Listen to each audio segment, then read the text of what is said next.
This is lesson 30. It's VHDL example 16. And in this example, we'll make a 4-bit binary to gray code converter using the algorithm we developed in the last lesson. And to do this, we'll introduce VHDL for loops.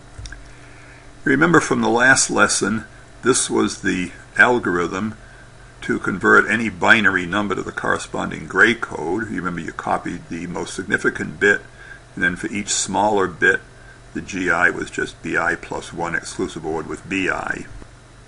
This was the circuit that we saw could produce a conversion from a 4-bit binary number to the corresponding gray code number.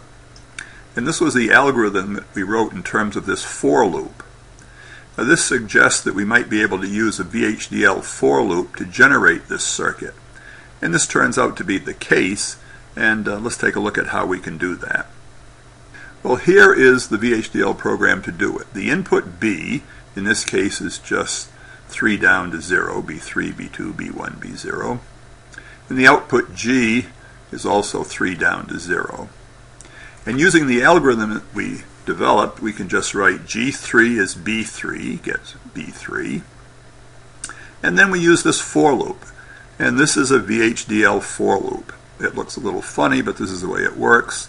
You say for I in 2 down to 0 loop. This means you start with I equal 2, and you go through the loop. Then this is end loop, 2 words followed by a semicolon. And so then GI is just assigned BI plus 1 exclusive OR with BI. That's the algorithm.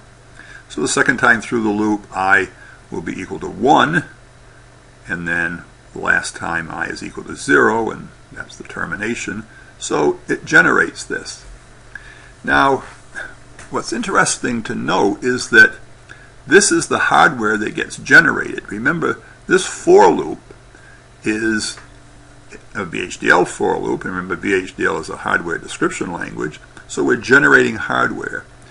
So this first statement just basically connects this output G3 to B3, and then the first time through this for loop, G2 is just B3 exclusive OR with B2, so this exclusive OR gate is generated. And then the next time through the loop, G1 is B2 exclusive OR with B1, so this exclusive OR gate is generated. And then the last time through the for loop, this last exclusive OR gate is generated. So for loops in VHDL, every time through the loop you generate new copies of the hardware. That is, in this case, a new exclusive OR gate gets generated. Now, of course, we know that in our FPGA there really aren't any exclusive OR gates there, but that doesn't matter. The circuit is equivalent to this, even though it's going to be implemented in our lookup tables in the FPGA.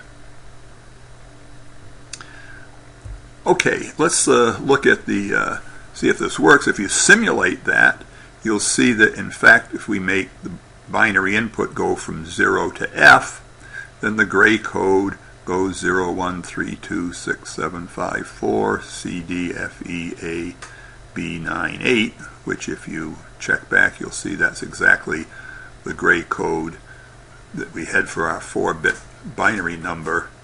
And you'll notice that the gray code, only 1 bit changes as you go from one gray code to the next.